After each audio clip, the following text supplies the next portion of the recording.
আত্মঘাতী নববিবাহিত বধূ, আসামির কাঠগড়ায় মৃতার পরিবার।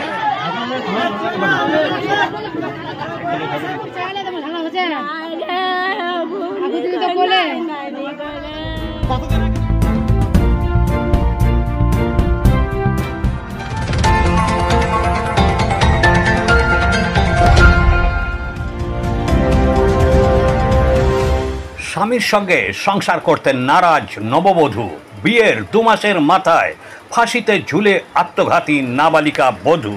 ঘটনাটি ঘটেছে শনিবার মালদার হরিশ্চন্দ্রপুর থানা এলাকায় বিরুয়া গ্রামে। সূত্রের খবর, ওই মেয়েটির প্রেমের সম্পর্ক ছিল অন্য এক তরুণের সঙ্গে। তা সত্ত্বেও মেয়ের ইচ্ছার বিরুদ্ধে প্রতিবন্ধী এক যুবকের সঙ্গে বিয়ে দেয় তার পরিবার। আর এই কারণেই শনিবার বাড়ির কাছেই একটি আমবাগানে ফাঁসিতে ঝুলে আত্মঘাতী হলেন নাবালিকা বধূ, এমনটাই মনে করছেন স্থানীয় বাসিন্দারা। আর এই মৃত্যুকে কেন্দ্র করে আসামির কাঠগড়ায় এখন মৃতার পরিবার। পুলিশ সূত্রের খবর, মৃতার নাম ফিরোজা খাতুন, বয়স 15। আসুন এবার শোনা যাক মৃতার মা কি বলছেন।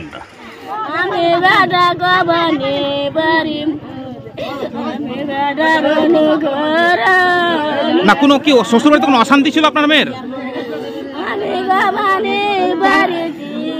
আপনার মেয়ে কোনোদিন জানায়নি ও পরিবার অশান্তি ছিল?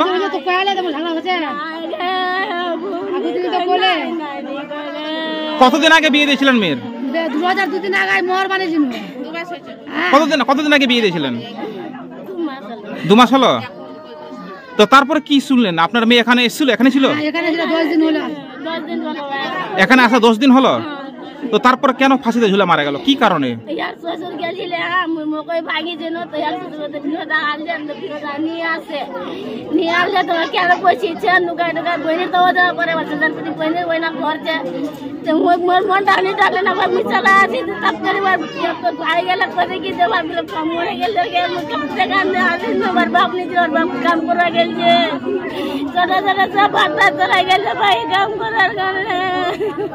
না তো কি কারণে ফাঁসি দিয়েছে, কি কারণ জানলেন? আপনার মেয়েকে জানেনি কোনো রকম অশান্তি ছিল পরিবারে বা মারধর করছিল, এরকম কোনো ঘটনা ঘটেছে?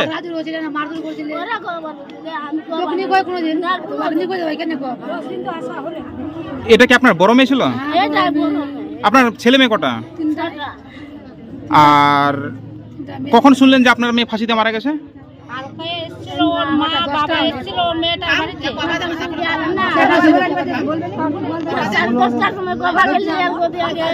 তো গতকালকে আপনি কেন এসেছিলেন মেয়ের বাড়িতে, কি কারণে?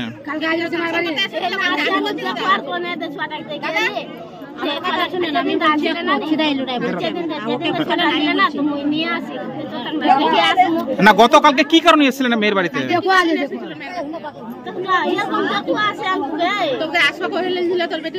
কে দেখেছিল আপনাকে?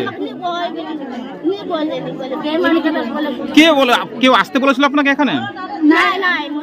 মানে কি খবর পেয়েছিলেন আপনি, কি খবর পেয়েছিলেন? মালদার হরিশ্চন্দ্রপুর থেকে শৈলেন সরকারের রিপোর্ট, এখন দিনকাল নিউজ, কলকাতা।